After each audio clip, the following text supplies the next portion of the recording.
Viper. So yeah, third episode of the Notorious Wrestling Gimmicks Iceberg, bro. Now we're gonna do layer 2, bro. So yeah. And the first entry we're doing is hashtag all ego. Hashtag all ego. I honestly don't think I heard about that one, bro.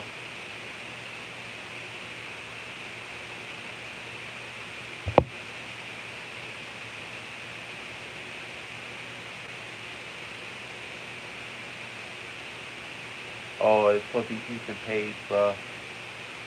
Okay, so it's supposed to be about NXT wrestler Ethan Page. Alright, who used to wrestle for AEW, so yeah.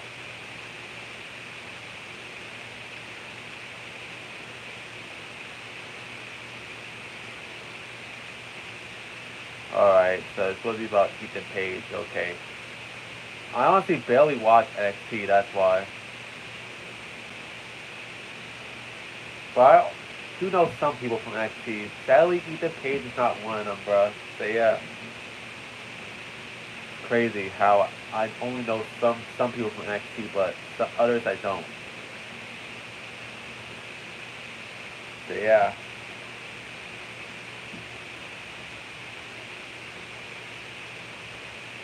Pirate Paul Burchill. Pirate Paul Burchill was a character played by, you guessed it, Paul Burchill. Now, this happened after his short-lived tag team with William Regal, so yeah. And that he said that in storyline, he's the descendant of Blackbeard. So yeah. And if you look at Pirate Paul Burchill, you can see that he was inspired by Jack Sparrow from Pirates of the Caribbean. So yeah. Let's go with. Let's search it up. Let's search it up, yeah, guys. I'll see what I mean, bro.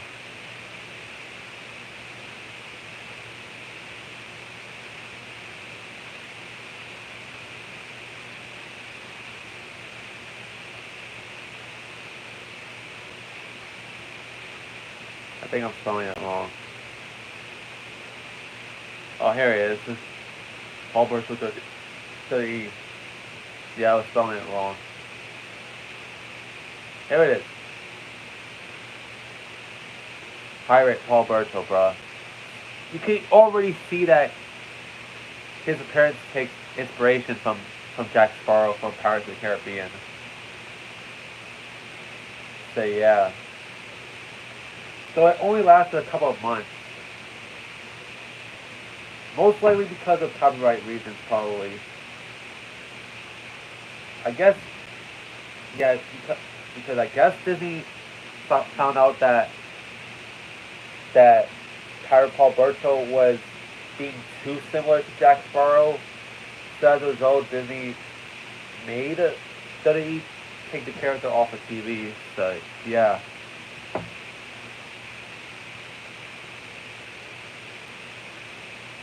So yeah, fake Razor Ramon and fake Diesel.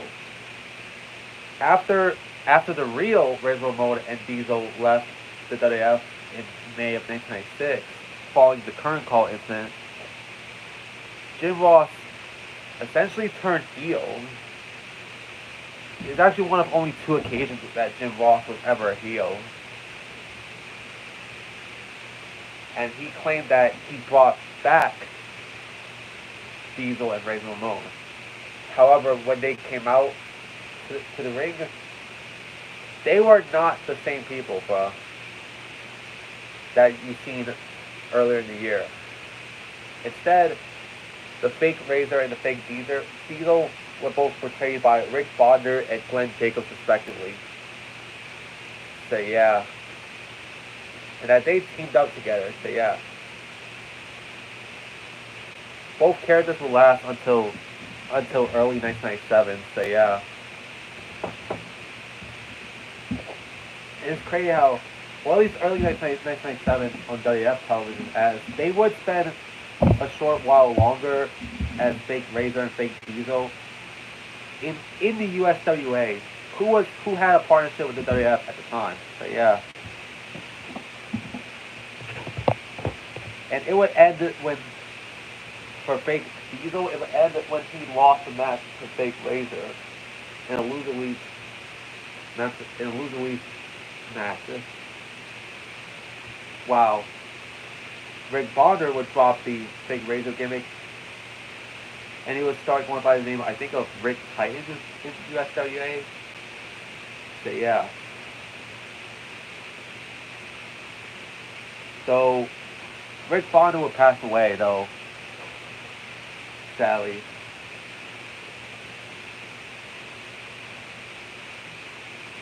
Yeah, so Rick Bonner sadly passed away. I forgot when, but I know it's a few years ago, so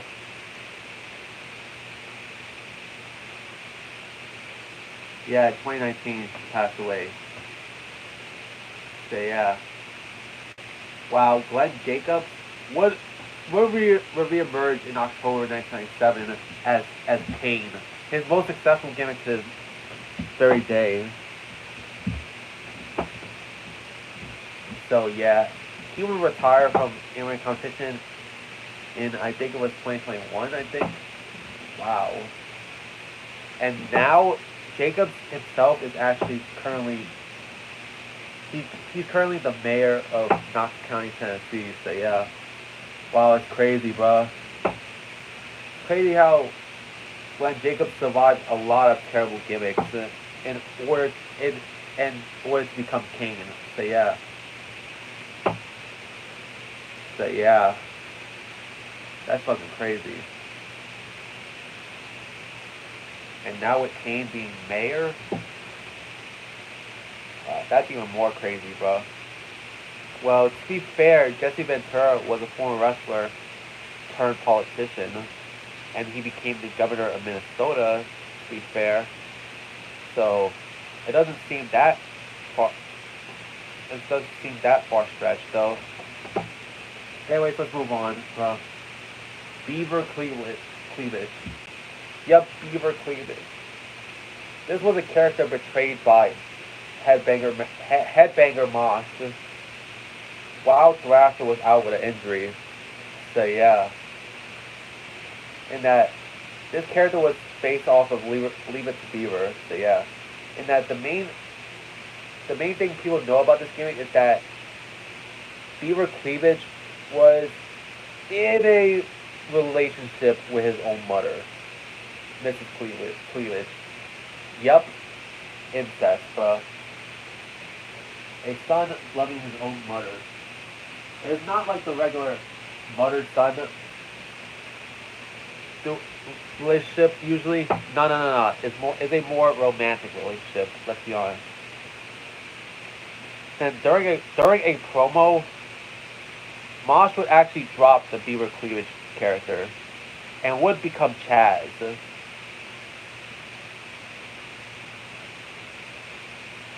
And yeah, that it's revealed that that Mrs. Cleavage was actually Chaz's his on-screen girlfriend. So yeah, that's crazy. So yeah, and that the girl's name was Mariana. That they would go out to be a couple. And it seemed like a happy couple. That was until an episode of Raw in 1999, where Mariana was seen with a black guy, accusing Chaz of abusing him. Abusing her. So that's why everyone whooped Chaz's ass over the next few weeks. That was until the returning headbanger Thrasher exposes Mariana for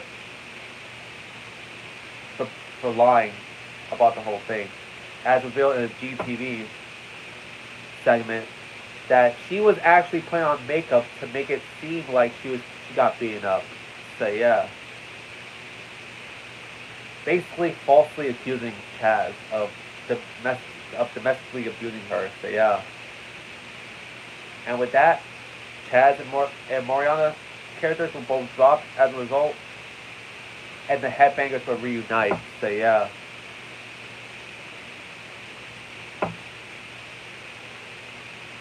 So yeah. Duke the Dumpster Josie. Now, this is one of those new generation era characters where Duke the Dumpster Josie was a garbage man. So yeah. And honestly, there isn't really that much to say. I think he once had a feud with Triple H. No, yeah, he did have a feud with Triple H at one point. So yeah. But other than that, I don't really know him all that much for other than his gimmick, bro. So yeah. Tugboat. Tugboat is one of the multiple gimmicks of Fred Ottman. And the thing is that in the tugboat gimmick, he acted like a fucking boat, bro, a tugboat. He was going like 10 moves like choo choo type shit, and he would be one of Hulk Hogan's friends. So that would end when Tugboat turned heel on the Bushwhackers and aligned himself with Earthquake, and he would rename himself the Typhoon. So yeah, and become the Natural Disasters. Speaking of natural disasters, they're getting inducted into this year's Study Hall of Fame. So yeah, pretty cool for them. And as as explained in Tier 1, he would go on to wrestle for WCW in the 90s as the Shockmaster. So yeah, a notoriously terrible gimmick. So yeah, which is pretty crazy. Wait, was it said in the first tier? So yeah, let me see. I don't think it was said, so yeah.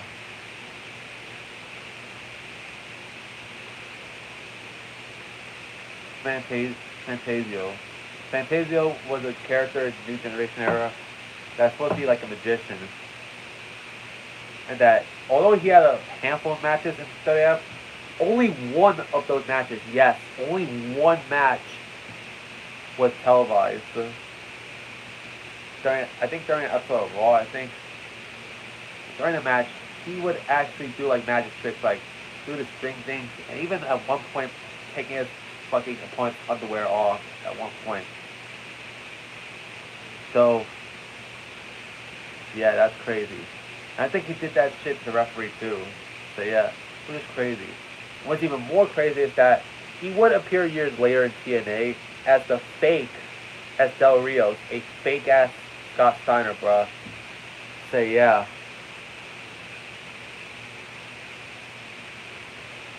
Zeus. Zeus was a character portrayed by Tiny Lister. And yeah. And he was a character initially in the No Holds Barred movie who would have a brief feud with Hulk Hogan in the WWF in 1989. So yeah. And yeah, when dudes would often team up with Randy Savage to take on Hogan and Beefcake. So yeah. And he lost his main matches on pay-per-view. I think there was a rumor at one point that in 1990 there was plans for a WrestleMania 6 match between Hogan and Zeus.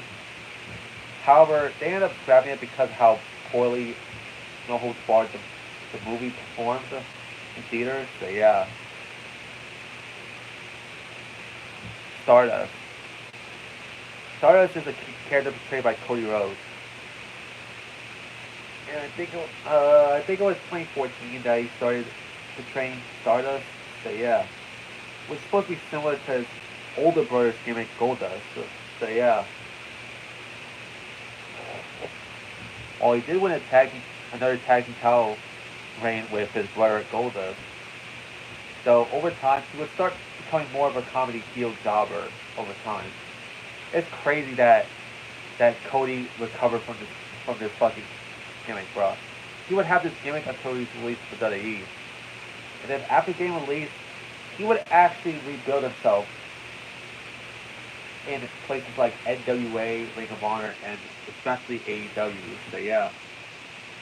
Crazy how if you would have asked me a decade ago that Stardust would not only win the WWE Championship, but let alone main event WrestleMania, I would have laughed my ass off, bro.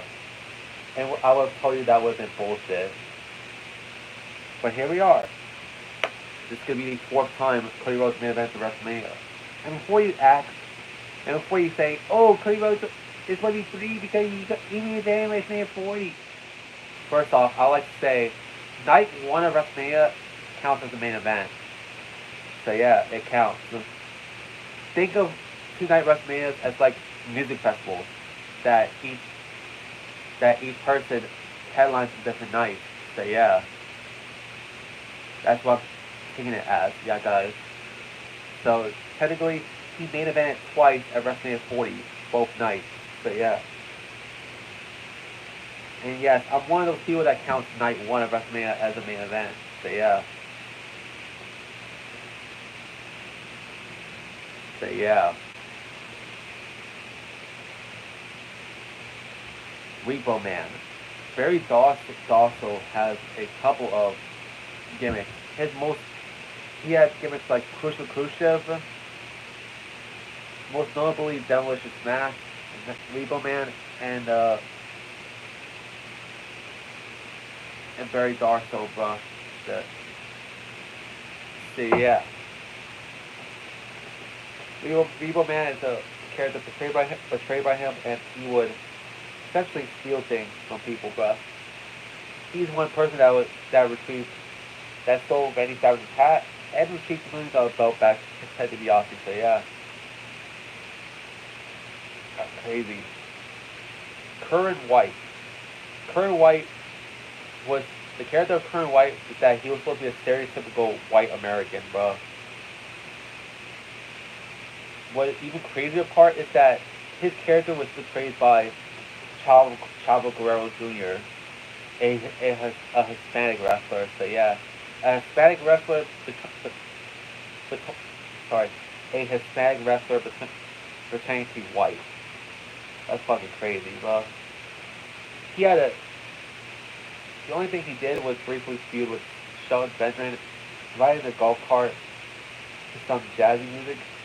And then his catchphrase he had was, "If it's not white, it's not right." That was his catchphrase, y'all guys, by the way.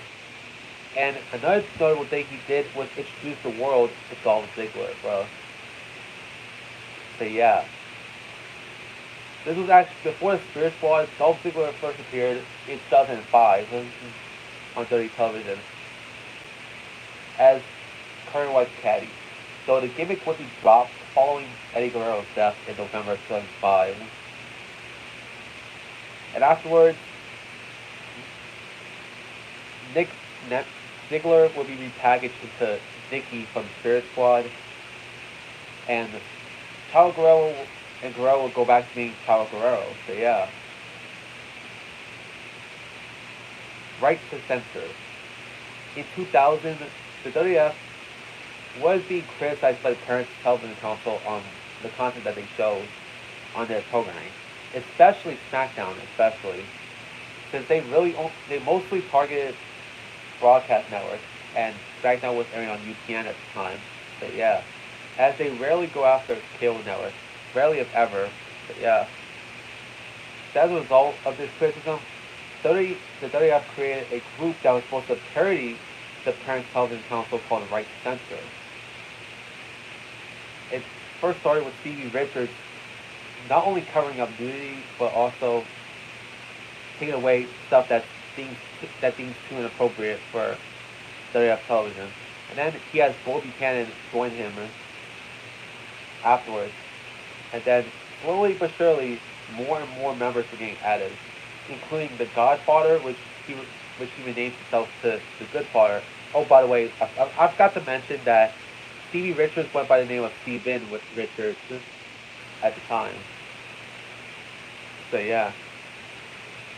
Anyways, the Godfather, aka which was transformed himself as Good Father, Ivory, and also Val Venus. So yeah. As it would try to censor everything that seemed too inappropriate for WWF. All because WWF was receiving criticism by the Parents Television Council in real life. So yeah. The stable will only be around from 2000 to 2001. So yeah. And after their feud with The Undertaker, the group disbanded. So yeah.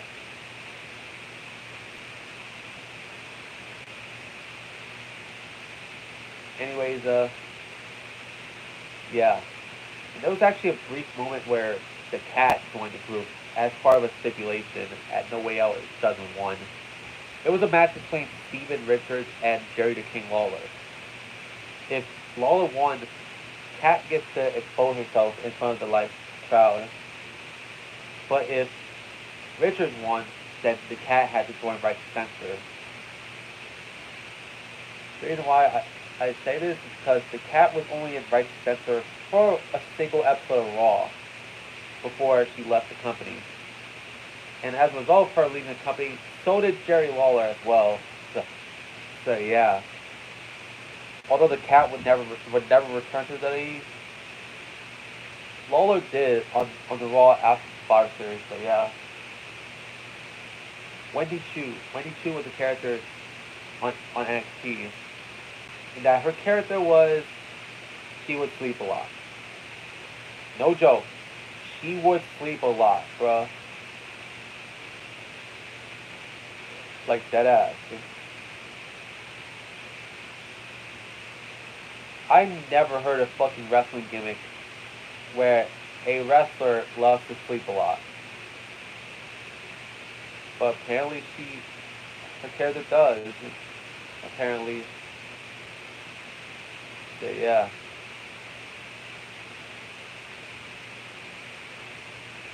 It's fucking crazy. So yeah.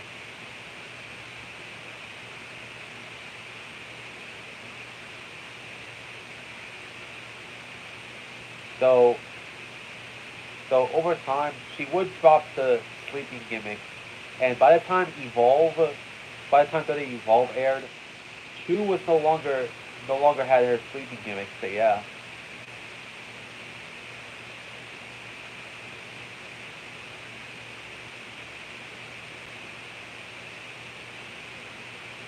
so yeah, that's pretty crazy.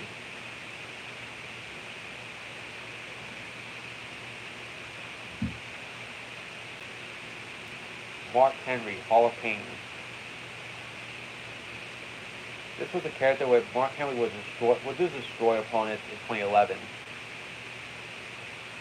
So yeah, the reason why this the reason why this gimmick actually happened in the first place was because of a prank that they played on Mark Henry one time during an episode of SmackDown.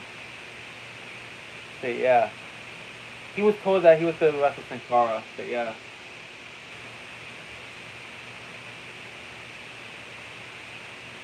like, but then various wrestlers' entrances played, but no one came. So yeah, and Mark Henry ended up getting pissed off because he was being pranked by Vince McMahon, and as a result, WWE decided to use that anger into a character called the Hall of Pain. So yeah, crazy how his notable Hall of Pain character came from a fucking prank, bruh. So yeah.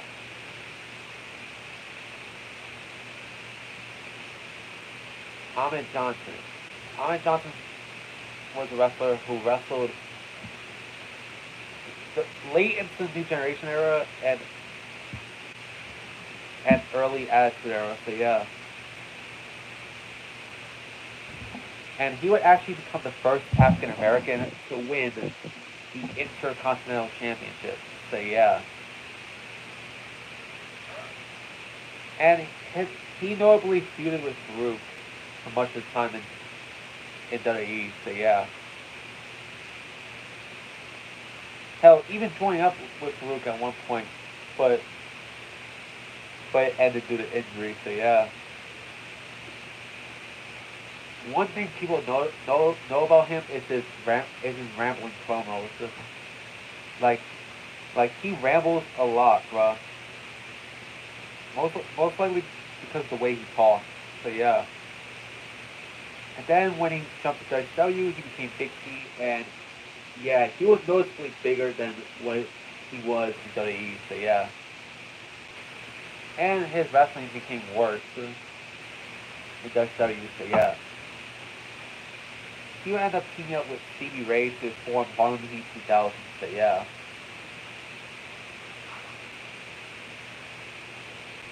That's fucking crazy. The Dragon traded by Ricky Steamboat. When Steamboat came back to WWE, he was no longer Ricky Steamboat. He was the Dragon. This was 30s, 90s, bro. So yeah.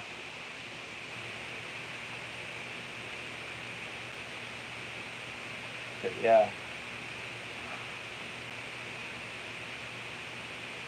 Although he used the Dragon name in the 80s, so where it really came to effect is when he came back in 1991. So yeah.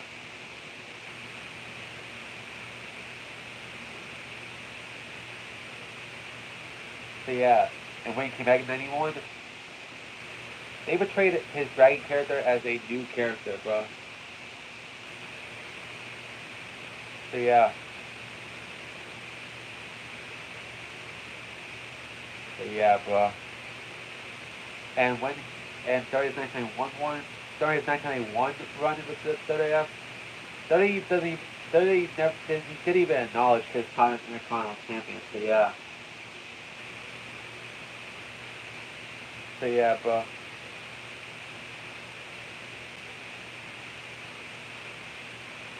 So it didn't last that long as he would quit the WWF the same year. So yeah. After refusing to job to the Undertaker, bro. Zach Gowen. Zach Gowen was a one-legged wrestler who appeared in WWE television in 2003, as he would partner up with Mr. America, aka Hulk Hogan. So yeah, and he would feud with Vince McMahon. The match at Vengeance. So yeah, 2003. Man, Jesus Christ, the McMahon family was all over the place in 2003. So yeah, and that especially includes Vince's Vince's, Vince's son-in-law to the late. So yeah,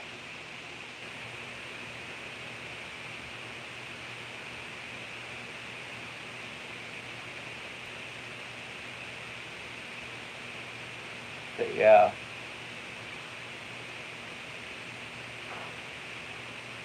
and yeah.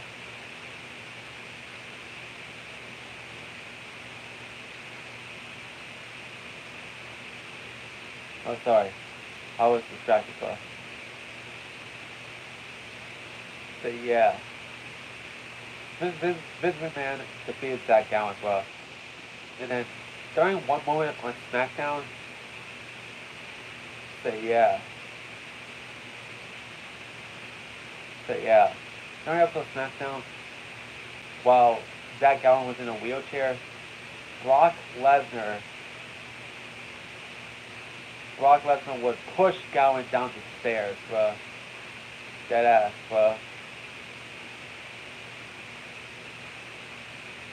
He would suffer injury in October 2003 and was released in February of 2004. So yeah,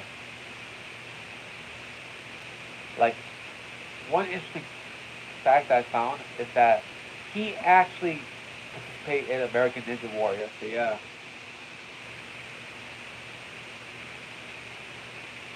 so yeah, he qualified but didn't make it past the qualifying round. That's crazy that Jack Gowen participated in American Ninja Warrior. So yeah, Superstar Billy Graham. Superstar Billy Graham was a wrestler from the 1970s, and he would win the WWF title from Bruno Sammartino in 1977. And his reign is actually noticeable as he was the first heel to actually have a relatively long WWF, the WWF title reign. Because at the time, because prior to Billy Graham winning the WWF title, heels were only able to hold the title for a short period of time, essentially serving as transitional champions to translate from one babyface to another. So yeah, it happened to Ivan Koloff, transitioning the belt from Bruno Sammartino to Pedro Morales, and it happened again with Stan Stasiak from Morales back to Sammartino. So yeah. Well, Billy Graham reign lasted for a couple of months, bro. I'll tell you, I'll tell you the exact amount, bro.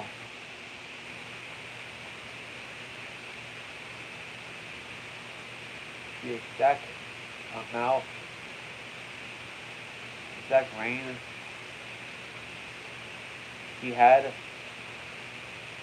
His reign lasted for a whopping, and I mean it, a whopping. Wait on a second. I know this is a live stream, bro. So yeah.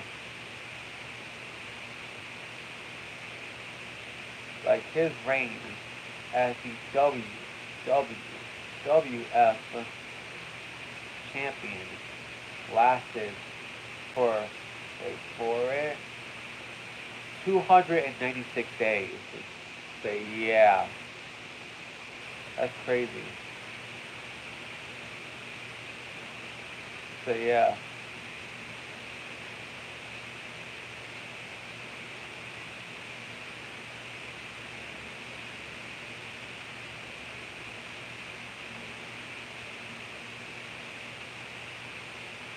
So yeah.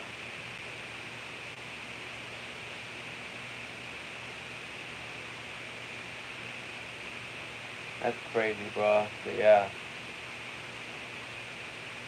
See, look at that. First true heel to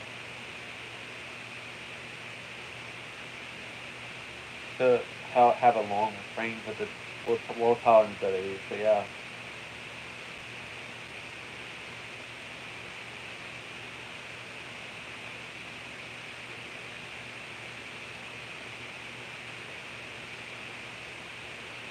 And he would be inducted to the WWE Hall of Fame in 2004, and sadly passed away in 2023. So yeah.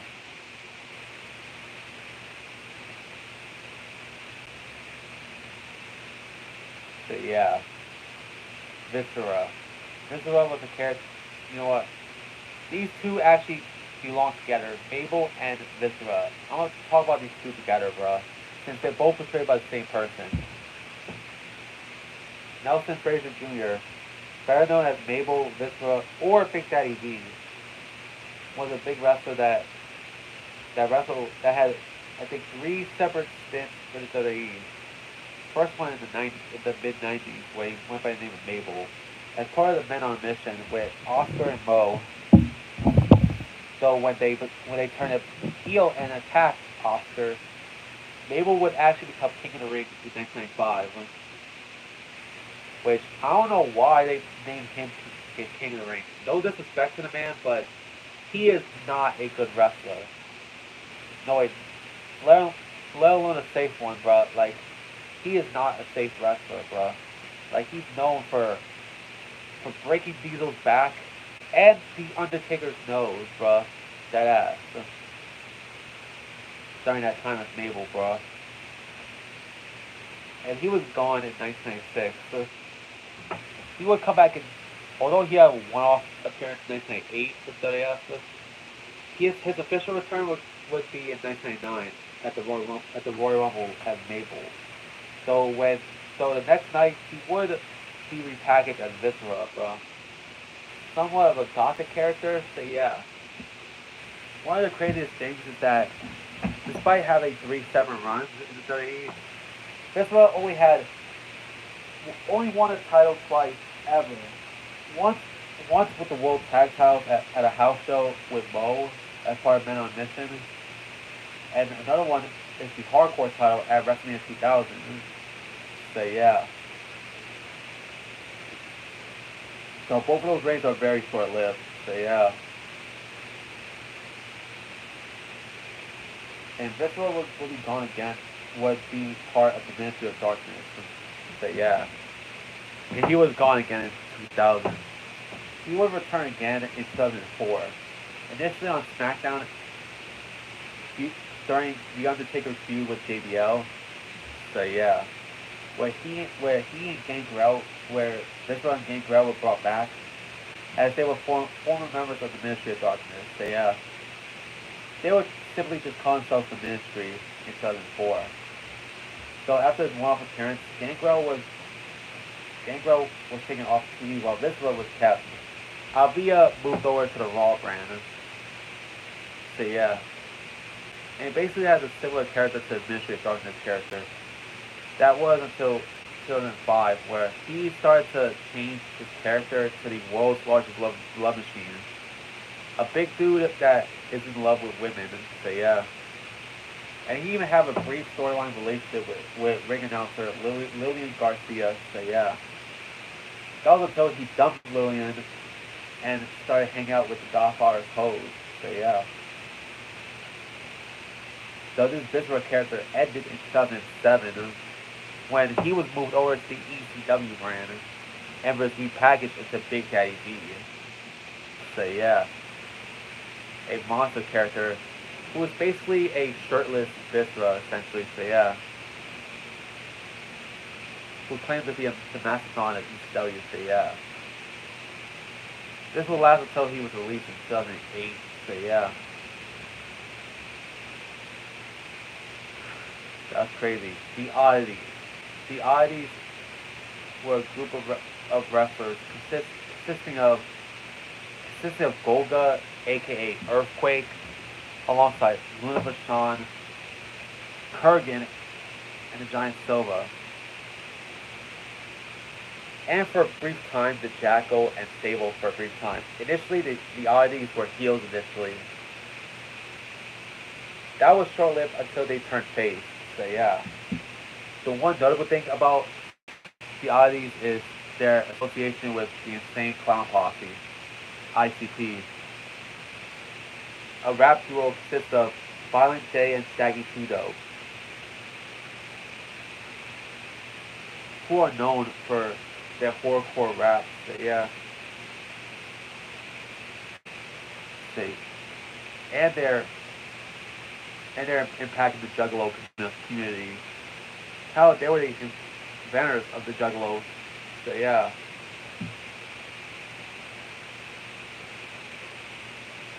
Perry Saturn and Mop. It's crazy how the Moppy character came about, all because of an incident that Perry Saturn had on an episode of Metal in 2001. I'll tell you about the incident first before the Moppy character. So during an episode of Metal in 2001, Perry Saturn was going one-on-one with a jobber called Mike Bell. And Mike Bell was messing up in terms of the moves. Like, he botched some of the moves. So yeah. As a result, Perry Saturn got pissed and started attacking the jobber, bro. All because of some miscues, bro. And then there was actually a couple of times where Terry Runnels, who was accompanying Saturn to the ring, by the way, had to calm Saturn down, bro. A couple of times. It ended with Saturn winning, and Terry Runnels actually helped Bell get out of the ring and away from Saturn, bro. As a result of this whole incident, Saturn was given the Moppy gimmick. So yeah. That's crazy, bro.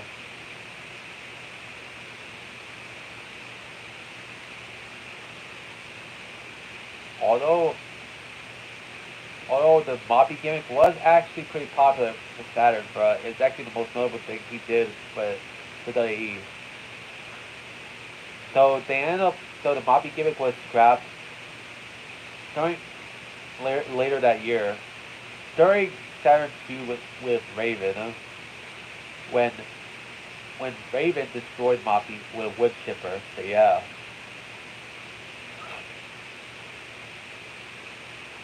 And speaking of the invasion, Stalker DDP. DDP was a wrestler who was known for wrestling in WCW. But before that, he was a manager. So yeah, he was managing for years before becoming a wrestler. And when he became a wrestler, he was actually popular with the fans, becoming a multi-time world champion, U.S. champion, and one-time television champion, and multi-time tag champion. So yeah. And DDP is actually one of the few people who had a Time Warner contract. One of the few people who decided to go to WWF right away during the invasion angle. And WWF changed his character. Like, you know how in the WCW DDP was a babyface? Well, for some reason WWF made him a heel and turned him to a stalker. Who was stalking Undertaker's then wife at the time, Sarah Calloway. Which is crazy considering that DDP is already dating Kimberly Page. Yes, the dip slip 40-year-old virgin girl, Kimberly Page. So yeah. So yeah. He would end up feuding with The Undertaker and would actually get his ass whooped, not only by Undertaker himself, but also his dead wife Sarah. As during a episode of Raw, DDP went one-on-one with Sarah, and Sarah beats him in a match. Yeah, there was no point in return for DDP at that point. So he did have the smiling gimmick. So yeah, smiled. Fake Undertaker. You thought it was done with the fake characters, right? Wrong. In 1994, DiBiase claimed that he brought The Undertaker, but then Paul Bearer said that he was finding the real Undertaker, and it turned out that the one that DiBiase had was a fake, portrayed by Brian Lee. At SummerSlam 1994, they had a match between Undertaker and fake Undertaker, in which the real one won.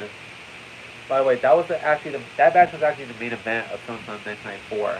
The same event that had Bret versus Owen and Steel Cage match. But yeah.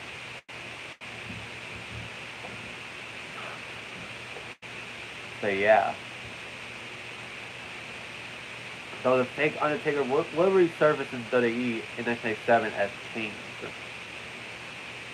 After the Disciples of Apocalypse stable. So yeah.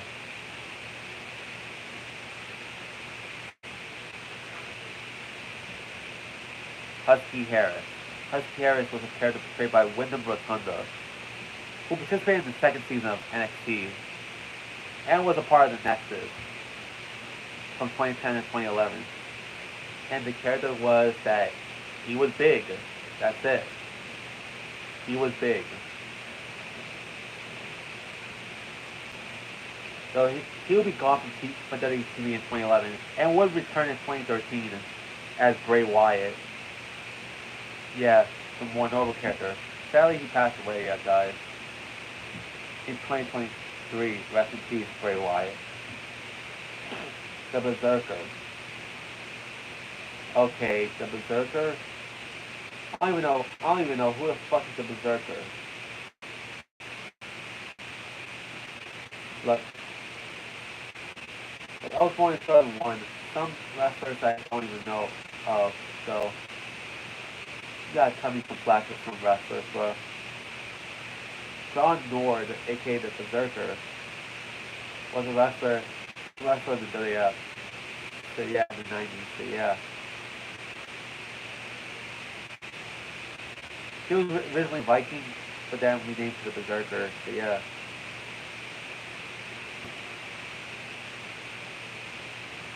That his character was a Viking character. So yeah. He would be wrestling in the WWF.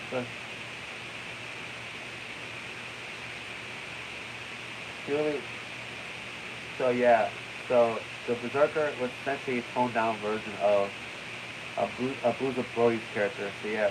He was kind of clumsy and cartoonish. But yeah. So he'll only be around in the WWF from 1991 to 1993. So yeah, trying to go with rapid speed to describe the characters for you guys. Sin Cara, when it was played by Mystico. Yeah, Sin Cara was a character in the WWE originally portrayed by Mystico. So yeah, and that WWE hyped this man a lot, bruh. Even going as far as to hold a press conference in the show. So yeah, he held a press conference for Sin Cara's arrival, aka Mystico. And what happened? Well, he botched his first ever entrance on the main roster. Yeah. You know that Sin Cara translates to faceless in Spanish. So yeah. It's crazy that when he made his main roster debut, he botched his first ever entrance, bruh. So yeah. And that not only, that's not the only thing he botched. He botched a lot of fucking shit, but he botched a lot in his match. So yeah. And then there was a feud between the two Sin Caras, the real and fake one. So yeah. The real one went by Sin Cara Azul. And the fake one went by Sin Cara Negro. So yeah. The blue and black Sin Cara. So yeah. And the real one, the Azul one, won.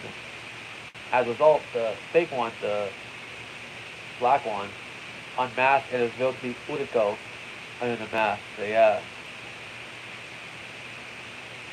So he would be gone from. So the real Sin Cara, Mystico, would end up being gone from WWE in 2014, and he and his Sin Cara character would be replaced on TV with Udico. So yeah. So yeah. There was a number of problems of Mystico being in WWE.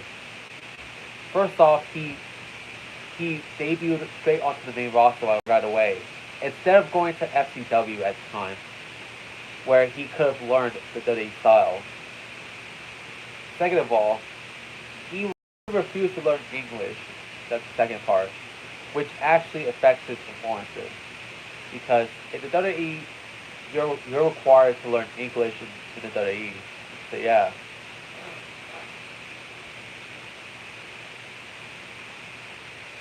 Like take a look at wrestlers like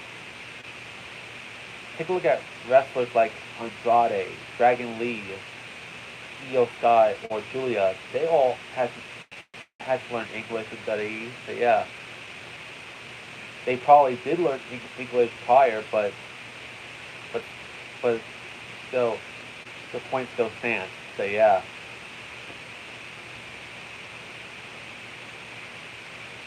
So yeah. And as for Unico portraying Sin Cara, he would portray Sin Cara for real from 2014 all the way up until his release in 2019. So yeah.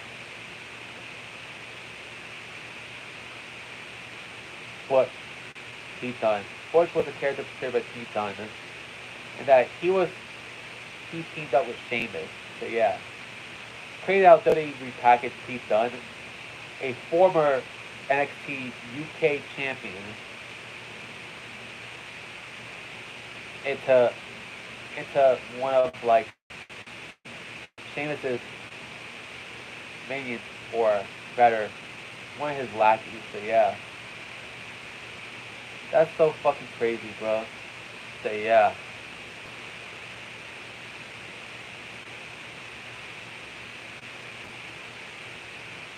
So yeah. It's called the Brawling Brutes. That's what the character's name is.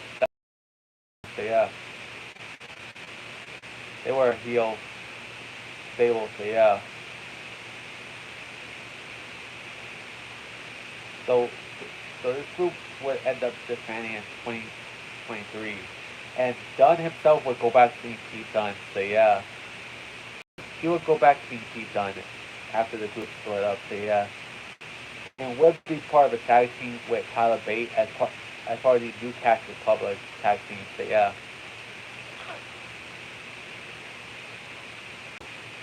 Crazy how a man who at one point was the NXT UK champion would go on to be put for 2 years, so yeah. A lackey of Sheamus, so yeah. Crazy. Shorty G. Shorty G was a character portrayed by Chad Gable, bruh. The reason why they did this is because Chad Gable is short. Really, WWE? All this because Chad Gable was short.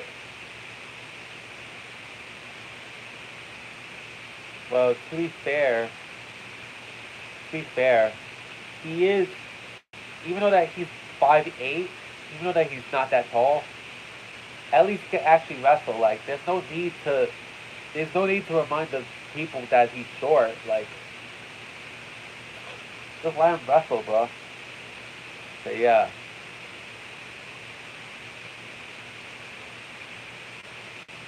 So yeah.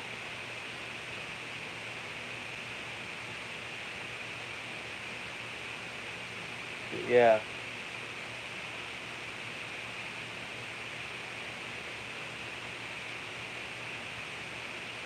And yeah. And currently Chad Gable would drop the Shorty G character in 2020, so yeah. So Gable said that it was the lowest point in his career. So yeah. He even won the worst gimmick award from Wrestling Observer Newsletter in 2019, so yeah. After this, he would form Alpha Academy before he would end up getting kicked out of the group. And now he's part of the stable American Made. And currently, after losing a match to Penta, he currently said that he currently was given a mask. And he started wrestling as El Grande Americano. Although Chad Gable constantly denies that he was subdued under the mask, now, looking at the dude's wrestling moves, yeah, guys, you can easily tell it's Chad Gable. Hell, even Michael Cole said it was Chad Gable, bruh. Like, deadass, bruh. So yeah. Sure, you could deny it all you want, Chad Gable, but point still stands. You're El Grande Americano. So a lot of people, so the WWE's Hispanic community hated the El Grande Americano gimmick because mainly the Mexican one, as they felt like it was an insult to Lucha Libre. So yeah. Man of War, Aldo Montoya. Aldo Montoya was a character portrayed by PJ Palazzo, or better known as Just Incredible. So yeah. So yeah. And that he wrestled during the New Generation. So yeah. It's just crazy. So yeah. He would wrestle for WWE in 1994, initially from 1994 to 1997 as Aldo Montoya. and that his character was a Portuguese man of war. So yeah. What the fuck's a man of war?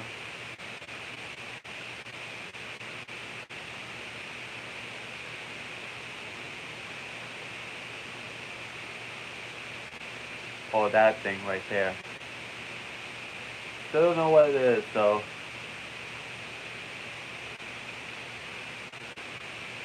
Yeah, he was mostly in the lower card until 1997 when he left WWF.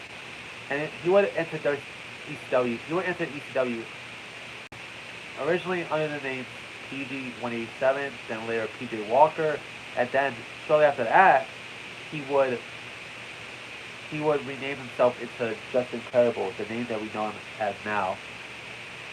So he would return to WWF in 2001, albeit under his Just Incredible name, and in 2006 also as Just Incredible. So yeah.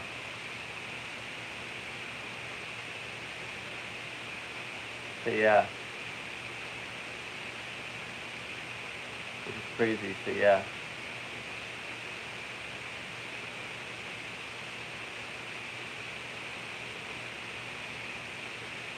And also recently, Just Incredible was seen by on Maven's WWE channel recently. So yeah, about talking to him about the videos of that accuse him of no showing events and scamming promoters and fans. So yeah, so he denies it though. So yeah, Mordecai. Mordecai was a character portrayed by Kevin Thorne. Now he was supposed to be like the opposite of the Undertaker, bro. He only had 3 matches in WWE. Once at Judgment Day in 2004, where he beat Sky Tuhati. Then another one at Great American Bash 2004, where he defeated Hardcore Holly. Then he would lose to Rey Mysterio on an episode of SmackDown. So yeah. His character was short-lived, and he was taken off TV shortly afterwards. He would resurface in 2006 as Kevin Thorne on the ECW brand. So yeah. The Mountie. The Mountie was a wrestler portrayed by Josh Rougeau. And that his character was that he was a Canadian Mountie, which was supposed to be like a Canadian police officer, I think, in some ways. So yeah, that he would have a taser and shit like that. He would have a match in SummerSlam '91 against Big Boss Man, where the loser in a jailhouse match, the loser getting arrested, and Big Boss Man won. Thus, the Mountie got arrested. So yeah, which is crazy, bro. And that during the segment of him getting arrested, when they try to get his fingerprints, he flips off the officer, bruh. So yeah. So yeah. So yeah. The character lasted until like I think '93, where he would be repackaged the jock of the Quebecers. So yeah.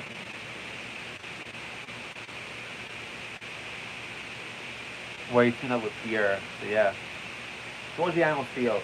George the Animal Steel was a wrestler who was notably hairy, with a green tongue, just from eating mints. He would rip off the turnbuckles and would eat the foam. I think eat the foam from it. So yeah. Pretty crazy character. 30s, 80s, bruh. So yeah. Not much to say. Puke. Puke was a wrestler portrayed by Darren Drossoff, who would later be renamed to Dross. He was known for vomiting during a game of Monday Night Football, bro. So yeah. Monday Night Football, where Darren Drossoff infamously vomited during a game. So yeah.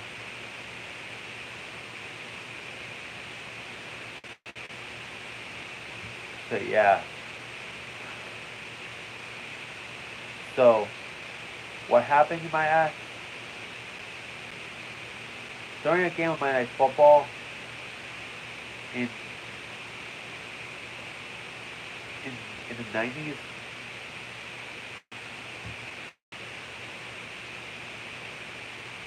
so yeah, he vomited before a play could be done, bro.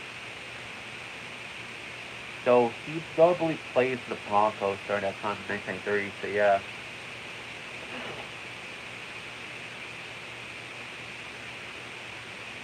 So yeah.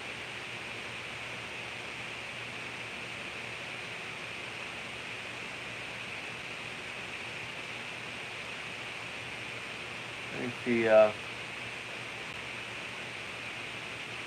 Doesn't mention it over here, but let's see. That's just crazy how he vomited during a game of Monday Night Football. So yeah. I wonder what game that was. So between the Broncos and whatever other team it was. So yeah.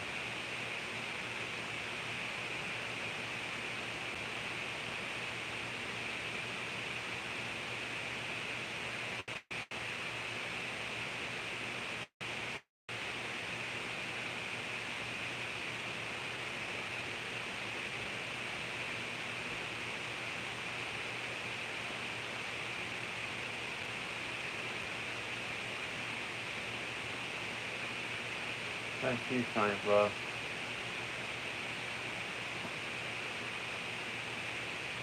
Oh, sorry. I'm losing track of that guy. So yeah.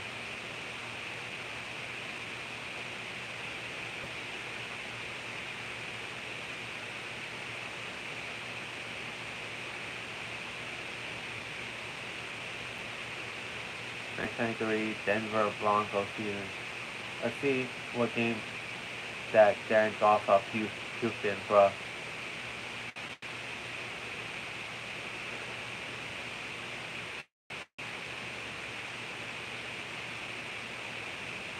But was it against Chiefs though, or Raiders or whatever? I'm not so sure.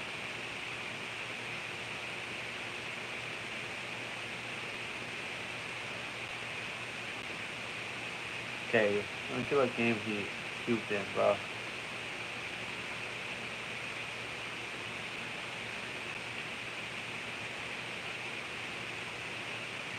You know what? I think I put NFL draws. So yeah, make it better, bro. So yeah.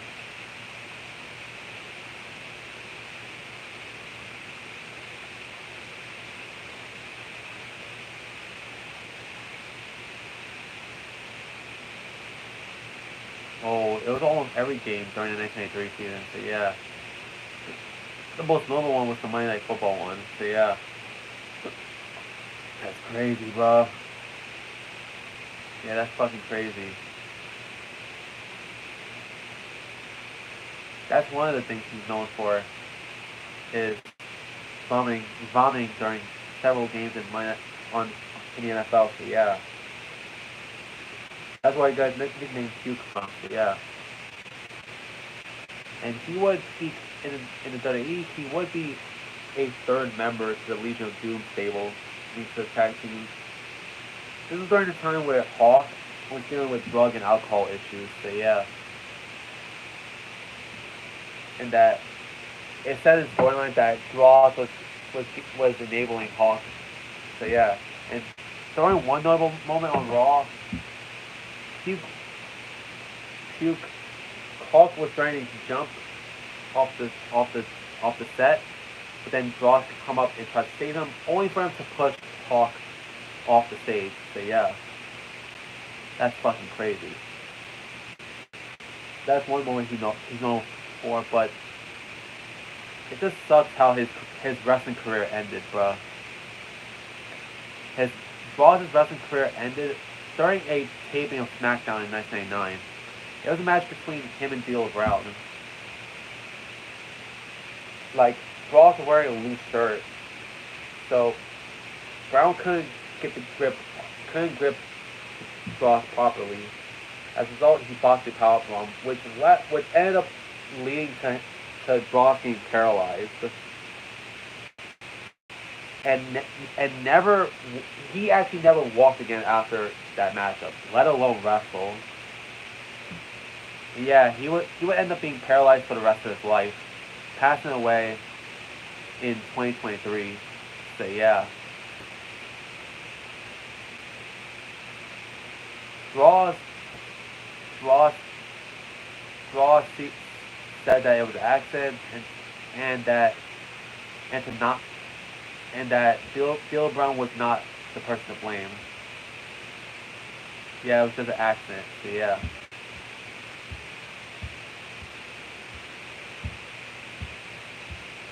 Santa Claus 1997. Alright, so Santa Claus 1997.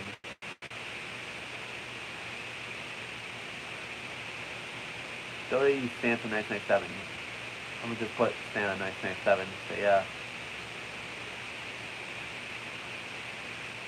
During episode Raw 1997, Santa Claus appears during a segment with Stone Cold Steve Austin. And that during the segment, Austin would deliver a Stone Cold Stunner onto Santa. Yup. That's what actually happened. So yeah. That was fucking crazy. So yeah. Cain Velasquez. Cain Velasquez was an MMA fighter who beat Brock Lesnar during a match in MMA. He was brought over to WWE just for him to put over Brock Lesnar in their rematch. The thing is that MMA is a real sport, and WWE is staged / predetermined. So yeah. And his debut could have not been even more terrible, as he debuted the same night that Kofi Kingston lost the WWE Championship to Brock Lesnar in 8 fucking seconds, bro. 8 fucking seconds, bro. On SmackDown. On top of that, the first SmackDown to air on Fox, bro. So yeah.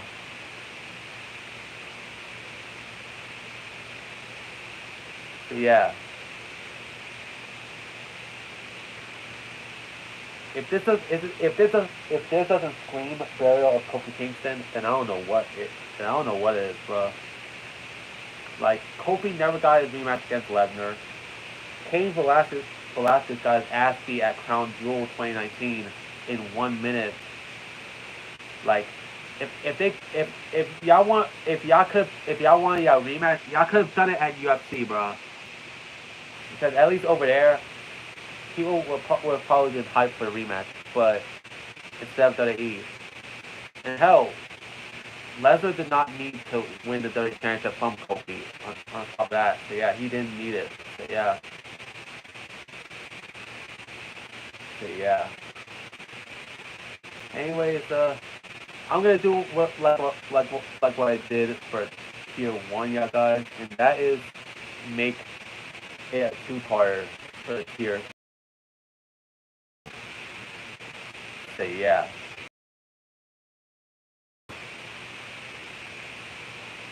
So anyways, part 2 of tier 2 will be next episode, y'all guys.